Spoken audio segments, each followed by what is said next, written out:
Third thing, episode 301. Do I have shit in my hair? Episode 301. Another solo rant. Today's guest had a little sick. It's alright. It's December. Everybody's getting sick. That's not a thing. But she will be on Thursday. And it will be an interesting episode. Actually, fuck it. If anybody's interested, it is Helen Patton, granddaughter of General Patton. If you have any questions, please comment them. She'll be coming on Thursday. It's going to be a good time. I'll post that in the community post thingy. Well, what is on my shirt? It's a string. We are solo ranting again. Have a guest at 4, so we got to do this one quick. It is 2:42 p.m. Eastern time on December 30th, 29th, 30th. It is 29th, 2020, December 29th, 2020, 2:42 p.m. Eastern time, and yeah. So guest bailed. Apparently, I'm just walking in circles. Yeah, guest bailed, and so we're gonna do a solo rant. One of my best friends, and I know I say that term a lot, but I mean legitimately one of my like one of my 4 best friends messaged me earlier, and he had been watching the rants and he enjoyed them because it reminded him of when we would drink in high school, and just how it was genuinely me, regardless of content. So, you know, that's just my own psychopathic. Not everybody agrees with me, and that's a-okay. That's why this is a beautiful country. But he said just an idea would be to kind of edit it so it's a little less scatterbrained. And I do like the idea of that, and I think in the future that is something I'll do, where maybe it's less of a rant and more of a presentation. Or perhaps it won't be that, because you can't, I don't know, maybe you can't get the same content out of a presentation that you can out of a rant. A rant has that freedom. It's abolished, or a non-existent set of parameters. But then you could go back and you could edit. My neck hurts. I hope I'm not having a heart attack. Isn't that what happens in your neck or your shoulder? You get pain. Well, maybe this is how we go. Yeah, so I think in the future, that's something I'll definitely do solo rants and then clean them up. You could probably upload like 2 versions of it. You could do like raw, just what it is, where there's all sorts of just crazy side rants, but then maybe you could clean it up. And that's what I was thinking, clean it up, and I could put what I'm thinking on the screen. Like when I'm talking about documents or pulling up Wikipedia articles or citing shit, you could bring it up and kind of, you know, have it pan across the screen. That could be cool. That could be really cool. Because all the rants I go on, they're very Alex Jones-esque in that, like 98% of it, I would put money on, that I know I'm like right on the not the speculation, but like the facts and figures. But there's some of it that I'm sure is wrong, and that could discredit the whole rant. Because if you find one wrong thing, then the chances are the whole thing is wrong, which isn't true. But you know, I'm looking at it as like the viewer. It's like, you know, it could. Like Alex Jones was like very good at saying that Epstein had, not just that Epstein was going to kill himself, but that Epstein had an island, back when even the idea of an Epstein island was a conspiracy. But then, you know, he also talks about interdimensional reptilian aliens, and it's like, you know, so it can kind of stretch credibility. But shout out to my boy David. I probably will do that in the future, but right now, the solo rants kind of exist as episodes where a guest, like today, I had back-to-back podcasts. There was no intention of doing a solo rant. I've done 10 in the history of this podcast. 3 of those 10 have been in the last week. Just goes to show that, like, they're not common things. They just kind of happen. That being said, I didn't wake up thinking I was going to do a solo rant today, but guest is Helen Patton is not feeling well, and she'll be on Thursday, and I've got a guest at 4, so we're on a solo rant. Actually, I have a bit of an earache, and she said she had an earache. I'm going to turn the fan on. But, so, the episode I did the other day was on Project 8200, that CIA remote viewing a sub-project of Project Stargate under Skip Atwater, Pat Price, Joseph McMoneagle, Hal Puthoff, all those guys. Stansfield Turner, the director of the CIA, and remote viewing, and how sure there was like some crazy shit about like looking at aliens and stuff, but they also did use it to this is where like I need a fact check, but I'm pretty sure they did it to actually find Soviet nuclear subs like in transit, which is insane. Yeah, I need to go through Annie Jacobsen's Phenomena. I need to read that. I've started it like 3 times and I get like halfway through it and I don't finish it. And that's happened with several books before. And I just find that there's like a right time for me to, you know, I don't force it. I'll start it and go through halfway through, you know, 2-3 times over the course of a year or 2. And then one day it'll be like, oh, this is a topic I want to read now. And I'll listen to it and I'll go through it and it's wonderful. That happened with Operation Paperclip by Annie Jacobsen a couple times, where I started to go through it and then I just didn't finish it. And then finally, on like the 3rd attempt, I went through the whole thing. And it's one of my favorite books now. I mean, top 10 favorite books. Operation Paperclip by Annie Jacobsen. Area 51 by Annie Jacobsen. She has some other ones. DARPA's good, but not my top 10. Phenomenon's good, not my top 10. Surprise Kill Vanish is in my top, or not my top 10, but it's a good one. Operation Paperclip by Annie Jacobsen. Area 51 by Annie Jacobsen. Metamorphosis of Prime Intellect, a sci-fi book by Roger Williams. He comes on here a lot. That's my favorite book, so it's obviously in the top 10. Raven Rock by Garrett Graff. Ghost by Jefferson Morley. Wisdom of Insecurity by Alan Watts. Probably Food of the Gods by Terence McKenna. That's 7. And I know I'm leaving some out, obviously. Singularity is Near by Ray Kurzweil, 8. But I haven't read that in like 15 years. 2 more. Alchemist by Paulo Coelho. It's 9. It's a 10th.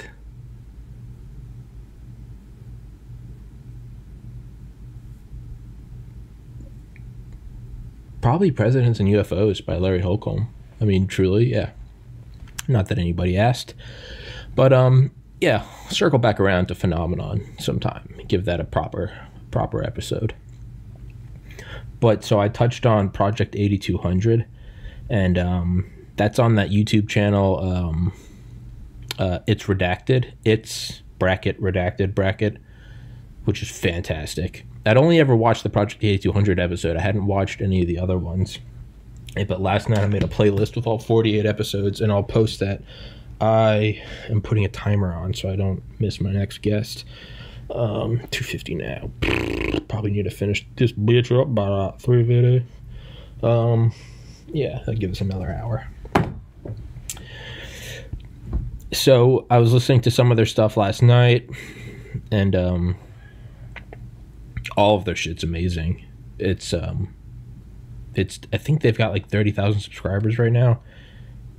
They're definitely gonna blow up into the millions. It's one of those channels. It's one of those channels that you see and you're like, how the fuck there's more people not. It's like Tim Dillon or Curious Droid. It's those sub-million channels you find and you're like, how is this not more? It's kind of along the same lines as that channel or group of channels, Dark 5, Dark Footage, Dark Skies, Dark Docs. That's a dope channel. It's Redacted is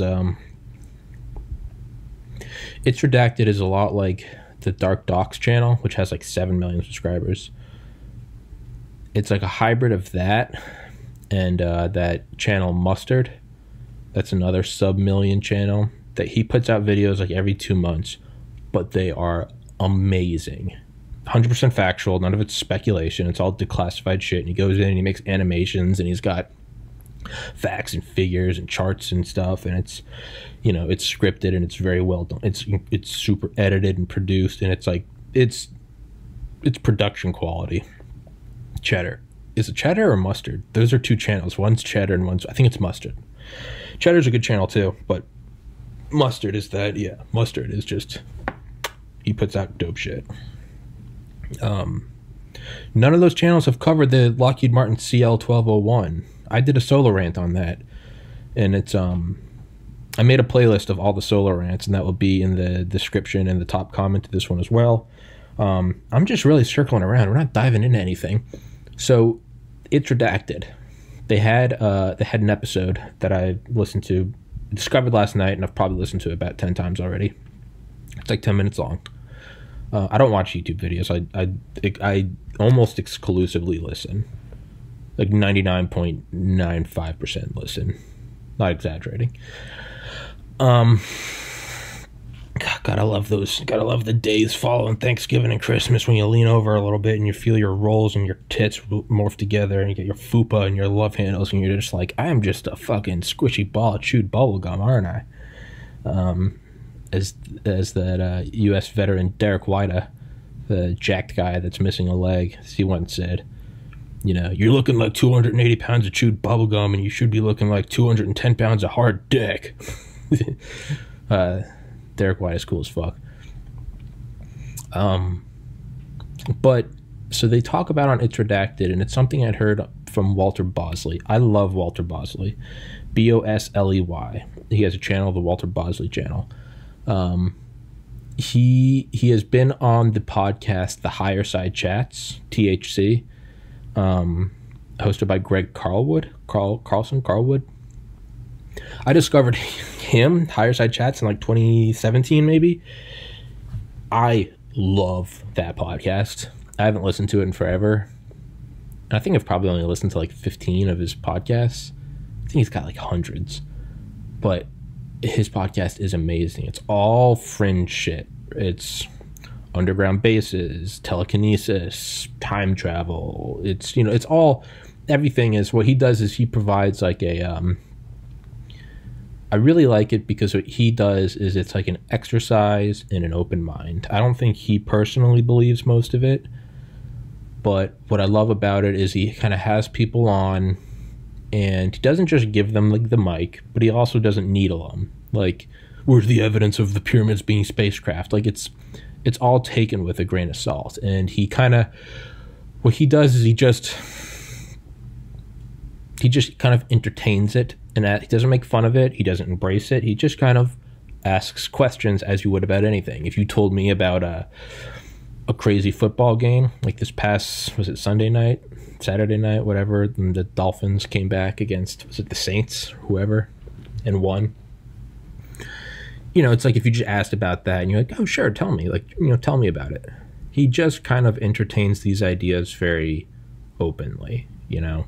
You may be talking about how Cthulhu is controlling the minds of the people in the Federal Reserve or some shit. I mean, real out there, real bad shit stuff. But the whole like premise of his podcast is he's like, sure, like what are the mechanisms? Like what is the history of it? It's just because it's so open.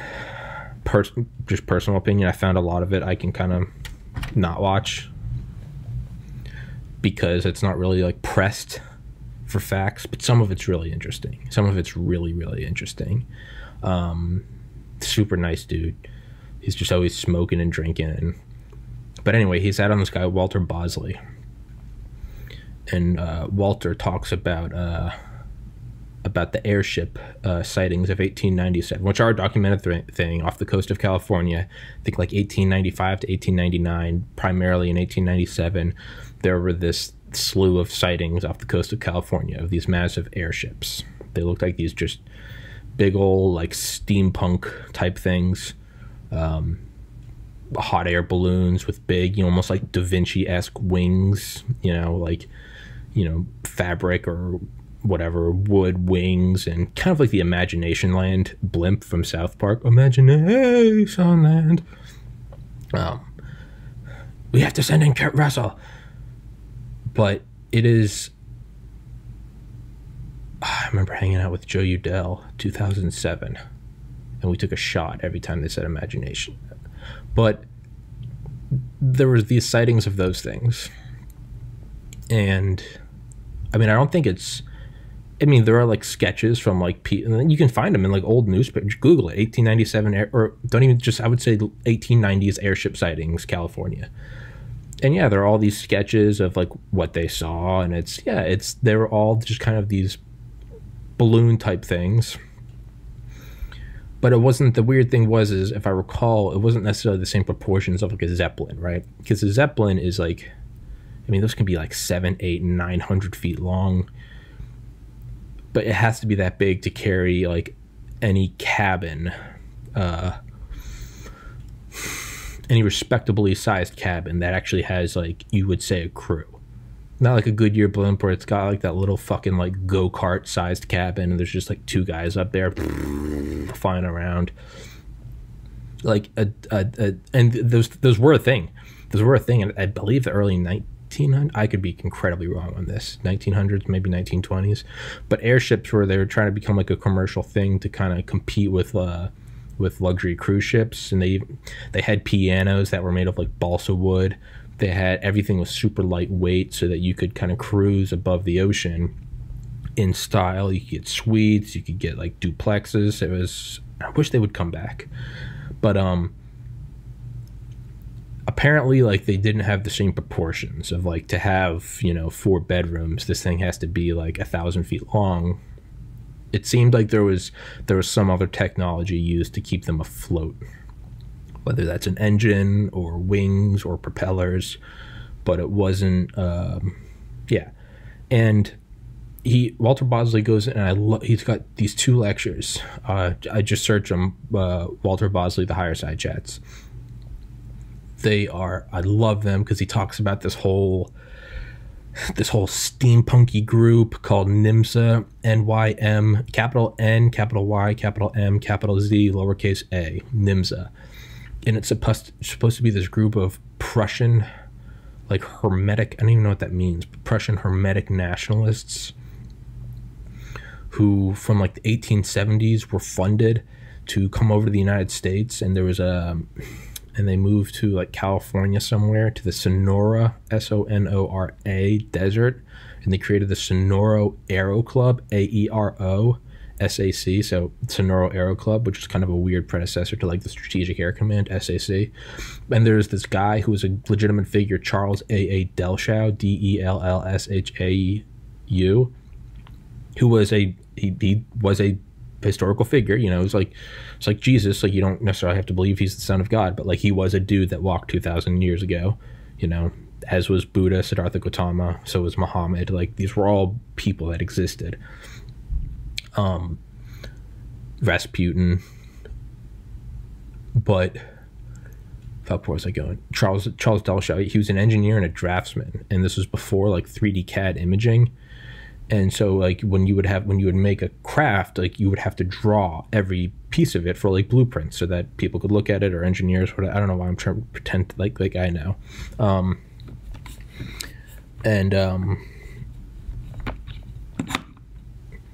Hopefully the audio is a little bit so he drew all these things, and he drew like hundreds of them, these like detailed craft.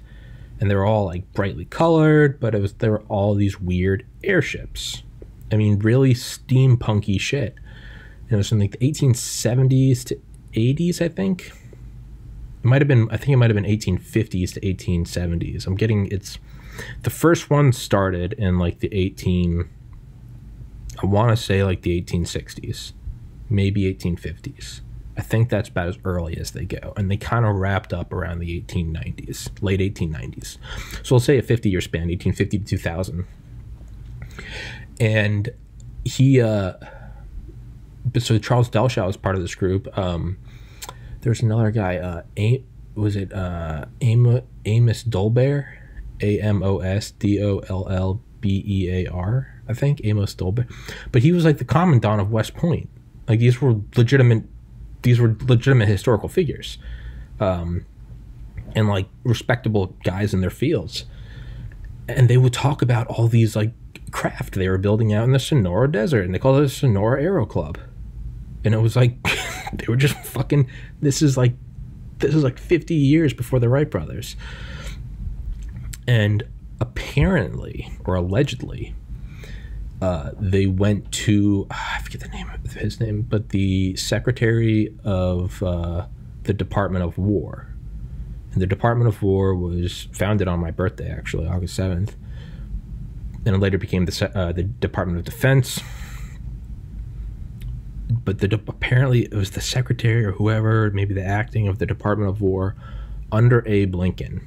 Apparently Amos Dolbear, and I could be butchering all this now, but the loose general idea or alleged idea or a claim is accurate in that it's accurate to what Walter Bosley said. Now, how accurate is that? Who knows? But apparently they went to Abe Lincoln's top guy and proposed this thing. And they were like, yo, like, here's this idea for this like flying machine. You could use it to turn the tide of the war. And allegedly they turned it down, said they weren't interested. It didn't have any practical use. It couldn't really go into it. And so the story goes. What we do know, and this is not a conspiracy, this is documented fact in the Army Air Forces, in 1865, perhaps 1864, we know that the Union Army utilized the first hot air balloons against the Confederates. And it's actually at the beginning of Gorgon Stair by Arthur, is it Arthur Michel? Arthur Michel Holland. I want to find his name because it's a legitimately good book that I highly recommend. That's in the top 10. Gorgon Stair by Arthur Holland Michael, Michel. But he talks, and he worked. I don't want to make any claims because I don't know for sure, but I know he worked in the U.S. government, or at least U.S. government funded think tanks for like drone warfare and AI. He's got a dope Twitter. But his book, Gorgon Stair, Eye in the Sky, Rise of the Gorgon Stair, How It Will Watch Us All and Change the World Forever. An individual I've had on this podcast, episode 17, JP, who was one of my deceased older brother John. My deceased older brother John, two of his best friends, Rob Anton and JP Veriano, both come on this podcast all the time. I love them both. JP was in the Air Force and operated, I think, the camera systems on like a Reaper or a Predator. And he's been on the podcast several times. I think only for the first two episodes we actually talked about his time operating the drones. And I know the first one was episode 17, I think. It's in the first 20, if not the first 30. Go look up that. Do it now. But he actually worked on the Gorgon Stair program. Gorgon Stair program, this isn't a conspiracy. This is mostly declassified shit. They used it in Baltimore in 2015 for the riots, I think. And it's, I went into that a little bit after the election, because the Gorgon Stair is this, it can see everything. I don't need to go into all that right now. Point is I don't want to go down the Gorgon Stair rabbit hole, because that's a fucking podcast right there. That is noted. I'm going to make a note of that right now. Gorgon Stair is definitely a podcast. I don't want to forget where I am. Fuck. Come on. Where was I? Well, I have no idea where. Solo rant. Whatever. I'm now solo rant, Gorgon Stair. I am trying to multitask and it's not working. But Arthur Holland, yeah, he wrote the book Gorgon Stair. But so the point of that whole side tangent is that he talks about the use of hot air balloons in like the late Civil War, and he and that's a documented thing. So the point of that whole fucking Jesus, this, you know what? Shout out David, you were right. These solo rants do need a little editing because they are scatterbrained. But fuck, where are we going? Oh, so we do know that the Union Army used hot air balloons, at least 2, against the Confederates, and of course they have this, like, it's, you gotta love the 1800s description of this thing. Actually, wait, why am I trying to go into that long tangential thing? Tyler Morton, active Air Force Colonel Tyler Morton, PhD, has been on this podcast several times. He wrote From Kites to Cold War. That is a fantastic history of airborne ISR, intelligence, surveillance, reconnaissance. Fuck, that one's a good... That's why I don't like making lists of top 10 books, because then I find other ones that I love. But point being, Tyler Morton was on this podcast several times. He's a dope guy. I highly recommend checking out his book, From Kites to Cold War. It's not on Audible, but it is on Kindle. It's like $10. Go grab it if that's what you're interested. It's insane. But he talks about the use of hot air balloons in the Civil War, and but even in Europe, I think it was used in like the 1700s, between like France and like maybe Britain or something, and they would use them for reconnaissance. I mean, they're up there and they're in these baskets and they're in like, you know, like 9-piece suits, and they've got like long fucking like single monocle like telescopes, and it's just like of course over there, and I don't know what kind of voice that is. And there's actually I think it's the earliest documented evidence of a fighter pilot mentality, that sort of jock, cocky ego, because the legend goes that one of the, I guess on the lines of the British, they like shot a cannonball at the basket, the blimp basket, and it, like, you know, obviously it's like a bunch of guys telling stories. Yeah, the bullet went right by my head. It was probably like 1,000 yards away. But the legend goes that this cannonball whizzed right beneath the basket. And the French guy apparently turns around and holds up a middle finger and says something like, Vive la France. If that is not like 200 years preceding like Top Gun, like taking the picture. But yeah, so we know hot air balloons were used. And so to bring it back to Walter Bosley, he actually, so he said that, so we now know historically, not even Walter Bosley kind of can, I love him, but I mean, you can't prove it. But so we do know that airships were used. And yeah, the description of them by the Confederate soldiers, you just gotta love how like Victorian, antique, even the way of writing was. It wasn't just like, yo, they've got air support, fuck, enemy AC-130. No, instead it was, I think they were like, above yonder in the star-filled firmament lies technology of a great heavenly eye. It's like, they don't even fucking talk like we do. But yeah, so we know that those were used. And so what Walter Bosley hypothesizes is that Amos Dolbear and Charles Delshow were actually not turned away by the Department of War, but rather perhaps publicly said that, but privately did go in to work with the Department of War to act as surveillance. Now, according to Walter Bosley, and this is, again, when I say accurate, it's accurate in relation to Walter Bosley's tale. Now, whether or not Walter Bosley's accurate, but it's like canon, right? It's like canon of Lord of the Rings or something. When you say it's accurate in relation to the accepted canon of Lord of the Rings, not accurate related to were there actual trolls and hobbits, right? So Walter Bosley says that the Sonora Aero Club allegedly, and there's kind of some plot holes in his story, they went to the Department of War. The Department of War turned them down, but we do know in 1864 and 1865 they did use hot air balloons. But he says they went back to the Sonora Desert, and tried to break away from the group in Prussia, the Nimsa. Walter puts forward the idea that Nimsa is actually the original military-industrial complex, the technocratic elite 75 years before, up to 100 years before Eisenhower warned of it.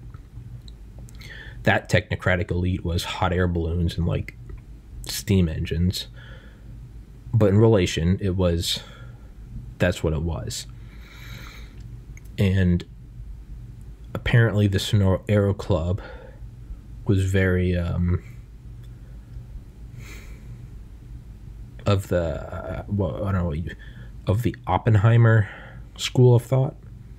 They created this thing and then started to backpedal. We shouldn't use this. This is too, we shouldn't be pushing this. Like the guy that made the Gatling gun made it in hopes that it would make war so unbearable that war would end. Because he was like, this thing fires automatically. Surely we will see the slaughter of everyone and go, wow, war is too much. That didn't work. Everyone was like, dope, we'll take 1,000.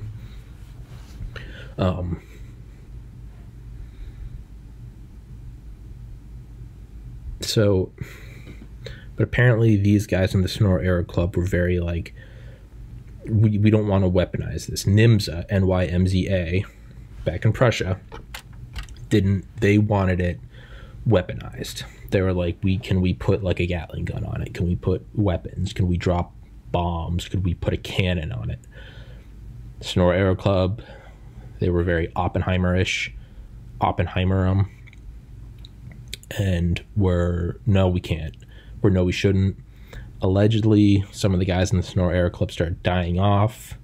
Was that their masters taking them out? Who knows? It's all a thriller. Would make a really good book. Make a really good movie, maybe. A nice series. But extraordinary claims require extraordinary evidence. But there is evidence of Delshau's drafts. We do know that Amos Dolbear was the commandant of West Point. I think it was Amos Dolbear. One of the guys involved in the Sonora Aero Club was the commandant of West Point leading up to World War I.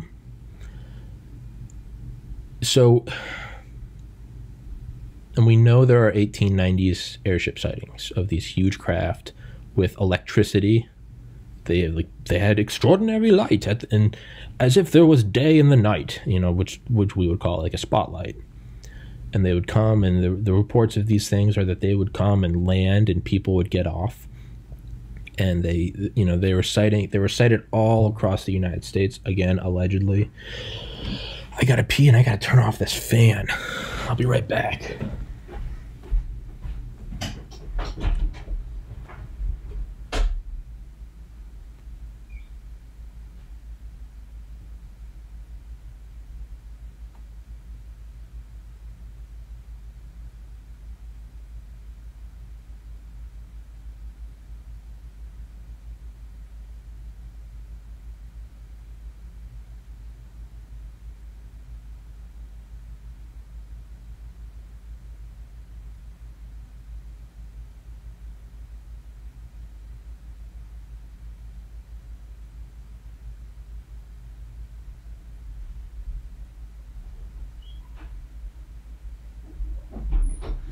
Yeah, so the whole point of this rant, to tie it back to God, take a fucking aspirin. Man, I sure hope aspirin or Tylenol don't have a cumulative effect of killing you, because if they do, they're going to kill me. So the whole point, I guess, of this rant is to bring it back to It's Redacted channel and their claim about really about the Tic Tac off the USS Nimitz.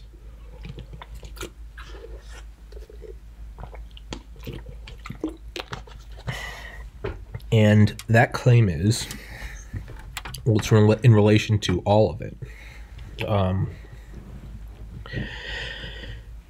It's that, and I'd heard it from Walter Bosley, and I kind of forgot about it / threw it out of my mind.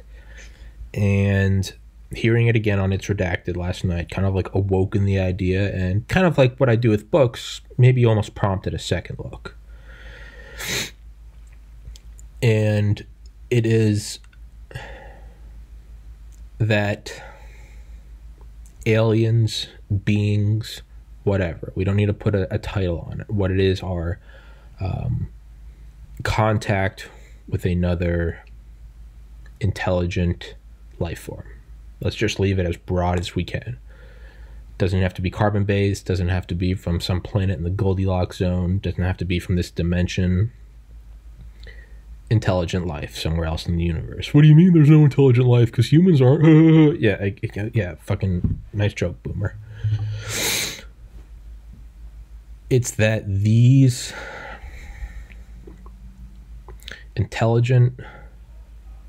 this intelligent sentience makes contact to us in a form that we can accept, that we can digest, that we can relate to.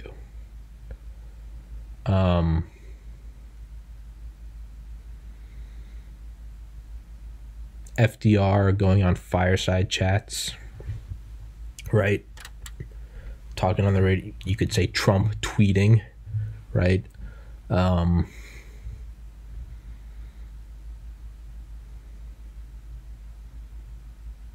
You could say presidents going on night shows, a picture of Obama smoking weed.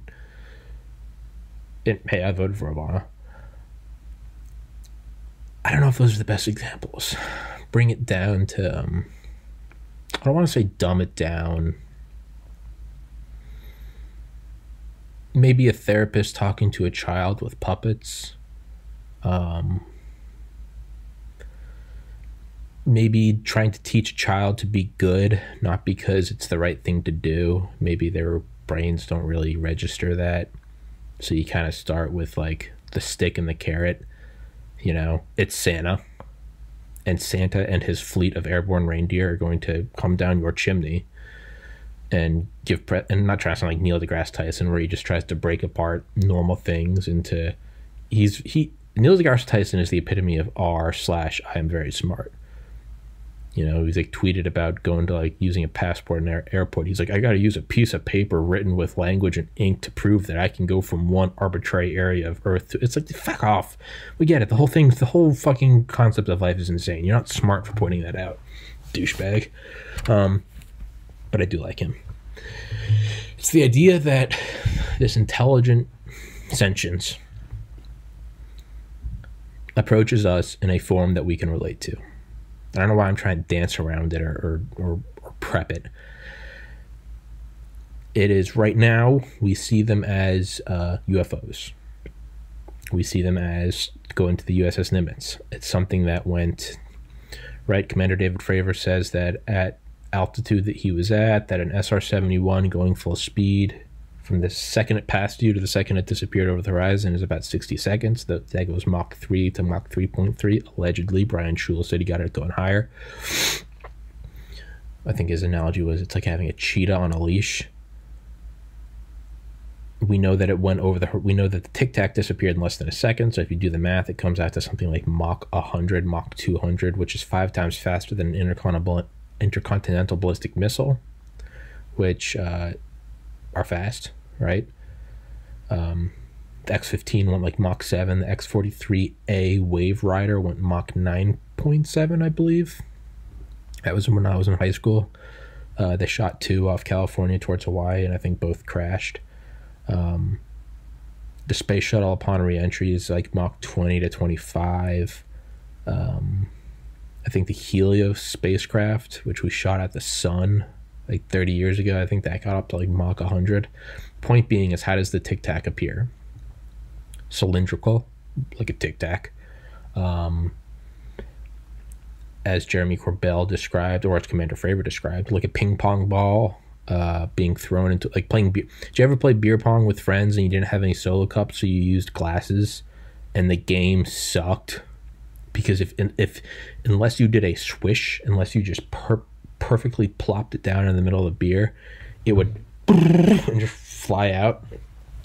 He said it was flying like that, not like a helicopter going back and forth. It was actually, he said it was doing like a cross.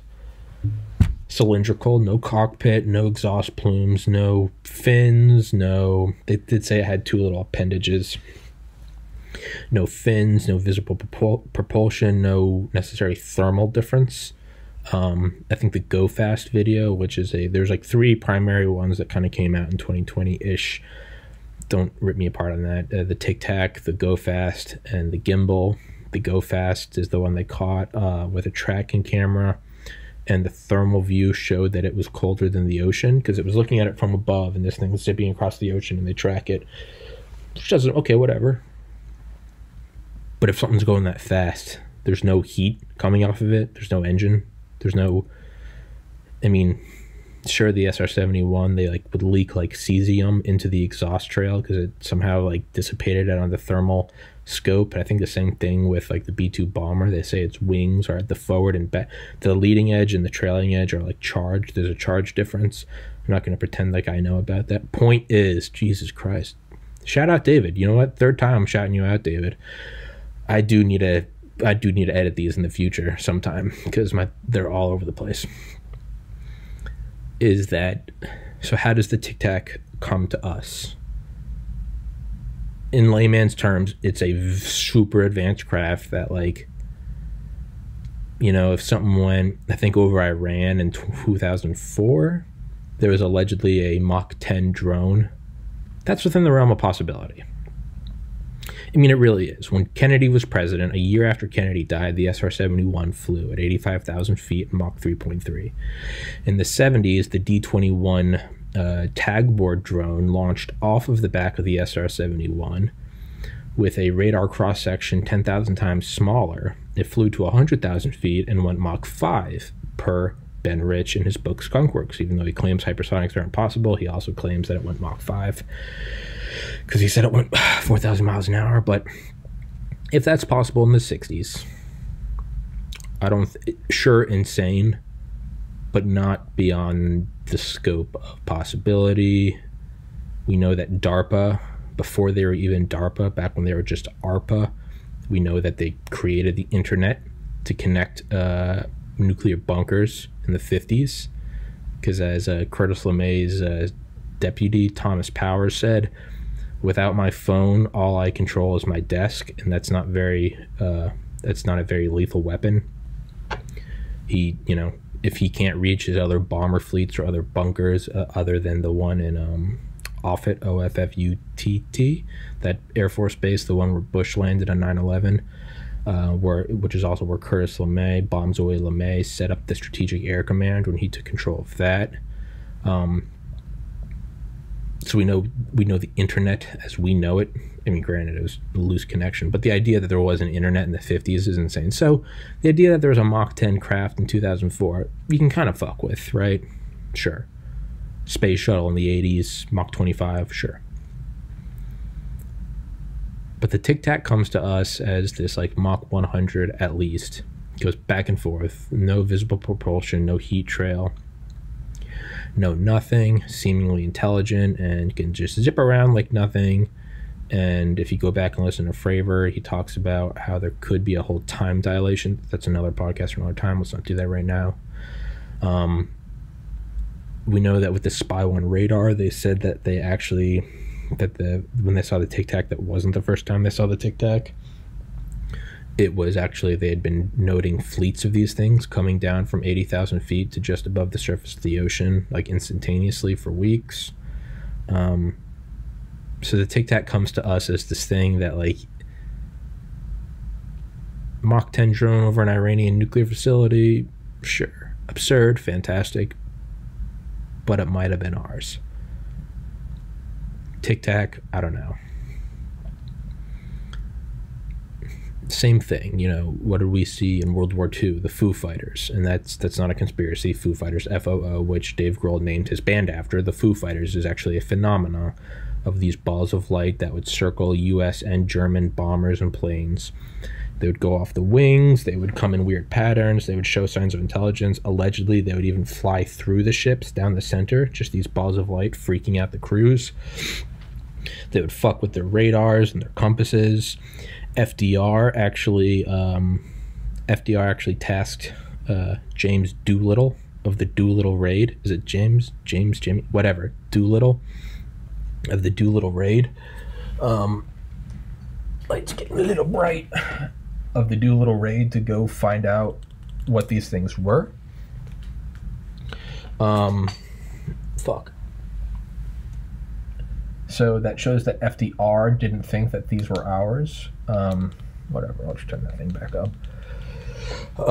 We know the Germans, so we went and looked at these things in World War II, the Foo Fighters, because we thought they were German, and we now know that the Germans thought that these were Ally. These weren't ours. 1890s, we have the airship, big craft with electricity. You could go back farther and you could say that, I mean, if you really want to get out there, you would, maybe it comes across in the form of Jesus, a guy that can allegedly walk on water, turn water into wine, heal people. You know, would that just be a form of, you know, biotechnology or nanotechnology, some sort of, you know, healing your genetic material, like real-time cellular restoration? But he just comes in the form of this carpenter's son, right? Is that what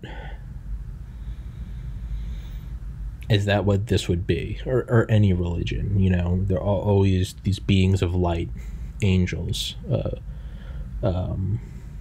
feelings of peace and bliss. Do they somehow put your mind at ease at a distance? Is there a way that they, you know, calm your mind? Could they emit a frequency that had the same effect of Valium or Thorazine or Xanax? I mean, cymatics tells us that matter can be formed into any shape from a sound frequency, right? Watch Cymatics by Nigel Stanford. It's like a 3-minute music video. It's fantastic. Could there be a frequency that at a distance can cause the neurotransmitters in your brain to form different patterns which result in fear or bliss or anxiety, right? We have all these things.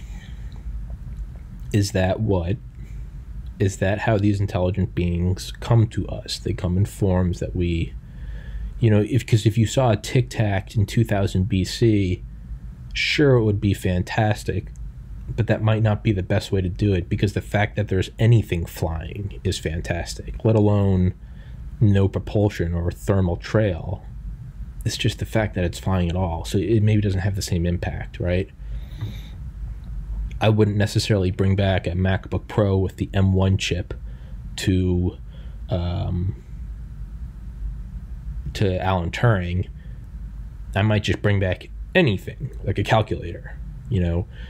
There's no need to kind of burn that card, you know, use that hand, be like, here's the M1 hand, to look at, because just the fact that there was like an LED screen or a screen at all.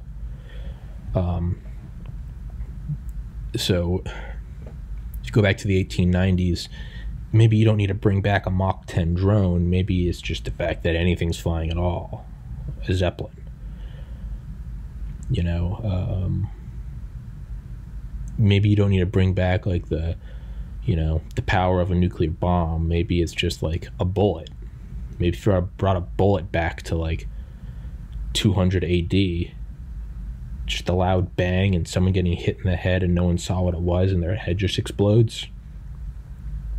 I mean, that would, you know, that would seem like a god power.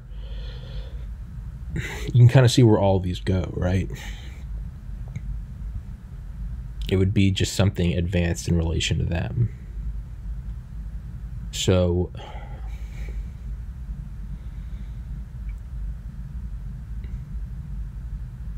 right, it would be something showing up outside of Earth an alien craft. Well, what is that edge that they're showing? It would be faster than light travel. So that's how we would go, oh, this is something that's not us. That's what I'm trying to get at, is they come across as a technology that is just at the cusp, but no further than something that is, it evokes a feeling of that's not ours, right? In modern day America, or what your country is like, that's an advanced craft. I don't think that's American. I think that's alien. It's that feeling of that's not ours, right? So if you're some fucking king in a castle, it would be, yeah, I don't know, a Zeppelin. You'd be like, that's not ours. Like that Da Vinci guy had some ideas about flying shit, but that's not ours. That's a Zeppelin. What? That's a big balloon. I don't even know what a balloon is, right?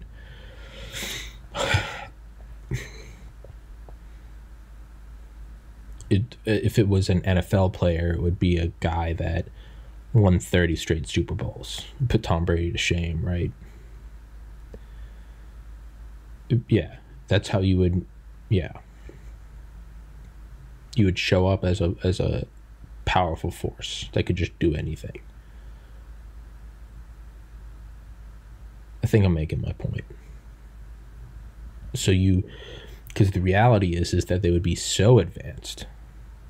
They would be so Arthur C. Clarke, any sufficiently advanced technology is indistinguishable from magic, so as not to go so far ahead as to discredit the observer.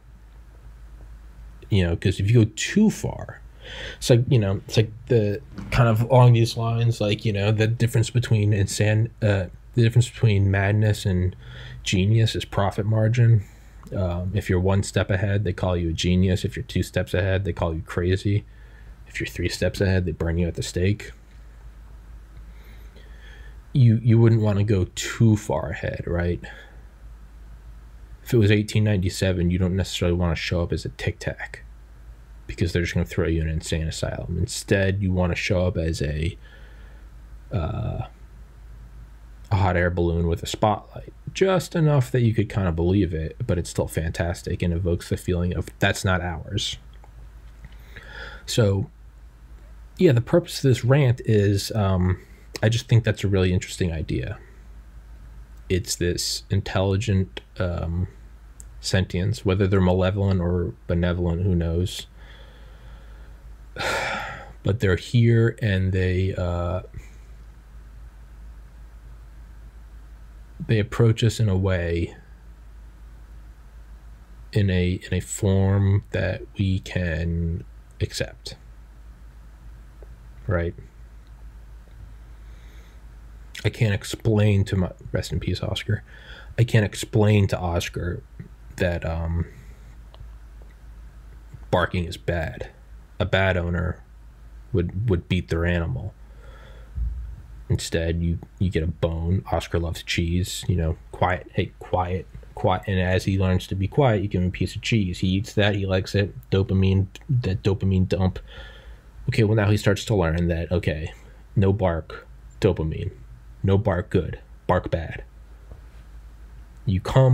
So I don't come to him trying to explain how it's not nice to bark because it's too loud and the human ear registers this many decibels, and after a long day of work, you can't understand that. Instead, he understands bark bad, no bark good. All right? You don't understand necessarily altruism and what goes around comes around and everyone's fighting a tough battle. Instead, it's be good, Santa comes. Be bad, Santa gives you coal. It's right. The aliens are almost coming to us as an Eli 5. Explain like I'm 5. ELI, the number 5. Explain like I'm 5. It seems like that's maybe what they do, right? The allegations that UFOs are very interested in nuclear sites and nuclear bomb depots. That's sort of maybe this god tier beings letting us know that that they're here with impunity, that they can hover over the Pentagon or the White House and nothing you do matters. They can buzz your supercarrier fleet. but it also shows that, hey, we're here and we can do anything. So if we wanted to kill you, we already would have, and you wouldn't have known. And right, it's kind of like when MacArthur went to Japan after they surrendered, and he got off the plane with no sidearm, and it was to show that, like, he doesn't need a weapon because he's in charge. It was that ultimate show of power. I think Margaret Thatcher's what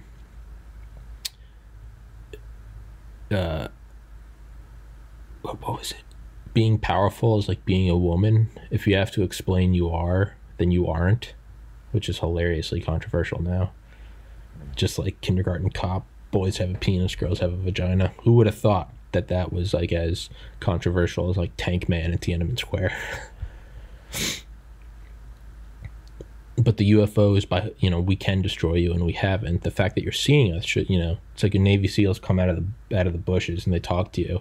It's like the very fact that they're like, you see them shows that you weren't the target, right? It's like if you can hear the V2 rocket, then you're not the target. So it seems like UFOs show up, and then like, what are they doing? They hover over our nuclear sites or nuclear silos, and it's like, this is what we're interested in. So it's like, what is, you know, you don't have to be too intelligent to connect the dots. Here's this god tier power, and they're looking at our bombs that could destroy all of humanity. Oh, maybe they don't want us to destroy humanity. It seems like, right? I think I've made my point. Let's wrap this rant up. I hope you guys enjoyed it. And, yeah, please go subscribe on BitChute and Rumble. I hope not, but it seems that this channel's days are numbered on YouTube for a plethora of reasons. And, God, I need to lose some weight. I got a fat face. Yeah. So, yeah, go subscribe on YouTube and or on BitChute and Rumble. And if you enjoy it, please send it to some friends. I've been told that people have commented that they don't get notifications for this podcast. If they search this podcast, it won't come up. So subscribe to it.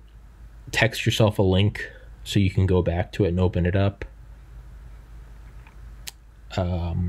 If you don't see new episodes on here, if this channel's getting shadow banned, if it's just banned outright, please, yeah, just go check Rumble and BitChute, or check Anchor, or Spotify, or Apple Podcast, or Overcast, or whatever. There are tons. It's on Twitter, it's on Parler, it's on Instagram, it's on Facebook. I got permabanned from Reddit, so you can't go back there anymore. But yeah, spread the podcast, guys. If you enjoy it, please do. If not, that's cool. I'll never charge anyone for anything. This isn't, you know, if you donate on Patreon, thank you very much. That will go towards more equipment on this podcast. It's not going to go to my pocket. That's just going to go to doper and doper equipment and software. No, I'm not going to offer tiers of Patreon benefits. This podcast is available to everybody. Hey, I get Rogan getting that 10th of a billy, but I mean, let's be real. That killed JRE. It did. You can call it what you want. It killed JRE. I love him. He's my inspiration. He helped me get through college. Helped me with a lot of growth. I owe a lot to Joe Rogan. But let's be real. That killed it. That killed it. Which, hey, I fucking, you know, as I said, I'll never charge anyone for this podcast. If somebody comes along with 100 milli, I'll shut the fuck up. But yeah, so no, there will be no benefits to it. The benefit will be you can contribute to it, and it will make the podcast better. I know that sounds really idyllic. Like, okay, sure, Tommy, suck my dick. I don't give a fuck. But I'm just being real. There's not going to be, you're not going to get special content. You're not going to be able to, you're not going to have a badge on your username. I don't even know how to do that, but No one gets priority. Watch the podcast, enjoy the podcast. Feel free to comment. Yeah, feel free to comment. If you have any guests, shoot me an email at Tommy's Podcast, TOMMYS PODCAST at Gmail and at Proton Mail. I've now had several instances over the last month of like shadow banning on Gmail. So now some of my shit's not even going through to people, but when it goes through on Proton Mail just fine. So, if I don't get back to you, email me in Proton Mail. But yeah, hope you guys enjoy this. Podcast started on December 12th, 2019. Now here we are. Started from the bottom, now we're here. Started from the bottom, now the whole team fucking here. Blah, blah, blah, blah, blah, blah, blah. But it's going to be very exciting to see how this grows in 2021. I am amped. Who knows? A year ago I was trying to do an episode every week. I thought that was a decent pace, right? And now we've got a backdrop, we've got a professional microphone in the mail, 4K webcam got here today. That will be hooked up for tomorrow. Lighting, editing, getting a little better. Get some audio equipment coming. Got like $1,500 of audio equipment coming. These weird cables and mixers and gain amplifiers and a fucking boom so it can be right next to my mouth. There's weird shell that reflects audio. I've put blankets over like the fan and the TV right here because I realized I was creating my own cave of auditory reflection, so maybe that has an effect. So I have the 4K webcam, I have the webcam on the MacBook, and then I also have a GoPro and a Logitech from Mitzi Purdue. Shout out Mitzi. If anyone knows how, I might need to get and so I have the camera and the audio, and I've got several webcams. I've got 124 terabytes of storage. What I would love to do is, if somebody wants to donate $80,000, get one of those a Mac Pro, just fucking cranked up. With the terabyte of RAM. That's what I would love to get. I would love to get a Mac Pro with like a petabyte of storage, 100 gigabit Ethernet. That's the goal for this time next year. That's the goal for December 29th, 2021. Mac Pro, completely topped out, dual monitor,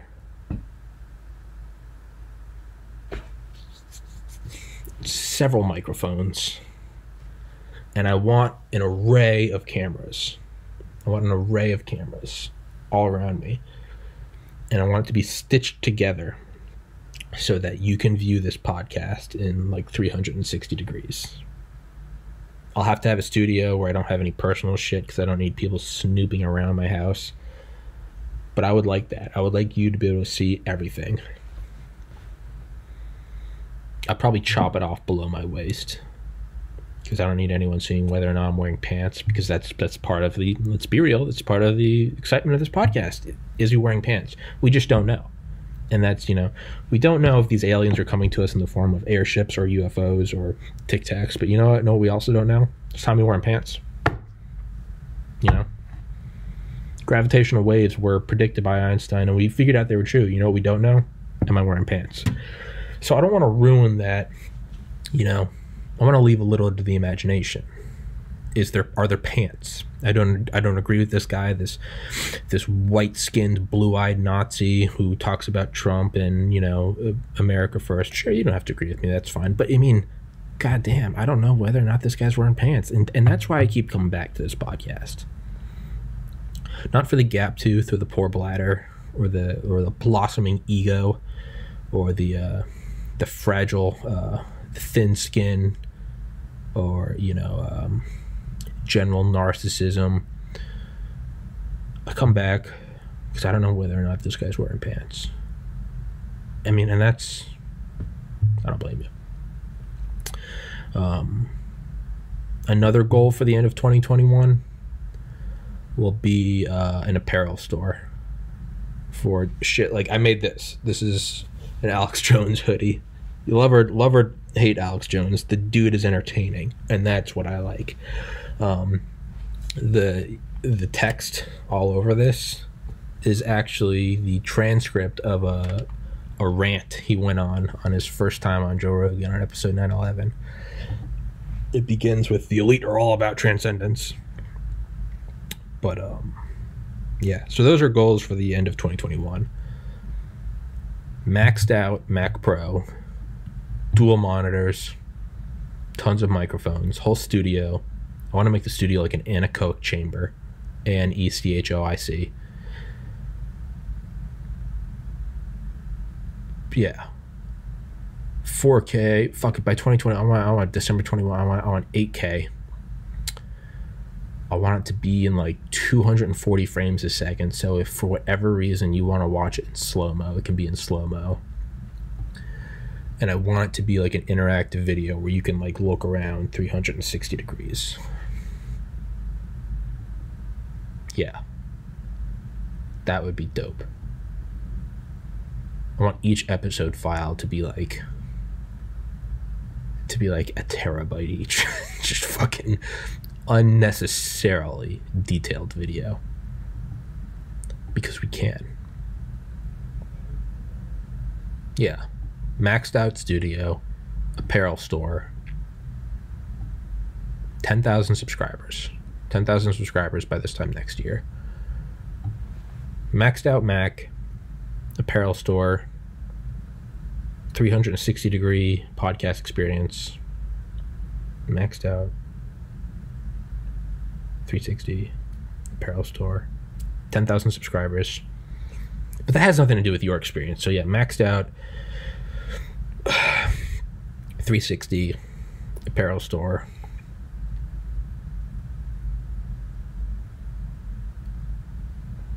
Probably like live stream. I don't like live, but I would like near instant upload. A fucking thriving comment section. I don't know, make a little community out of this shit. Yeah, I don't know. I hope you guys enjoy this as much as I do, because I thoroughly enjoy this. Thank you to everybody that watches. You fucking make this thing real. And that's a lie. I make this shit real. But no, seriously, thank you for watching. Thank you for commenting. I love it. And stay safe, everybody. God bless. Let's finish 2021 strong. And I think my alarm is about to go off any second. So yeah, let's wrap this bitch up. Thanks for being here, everybody. And yeah, that's all I got. Peace.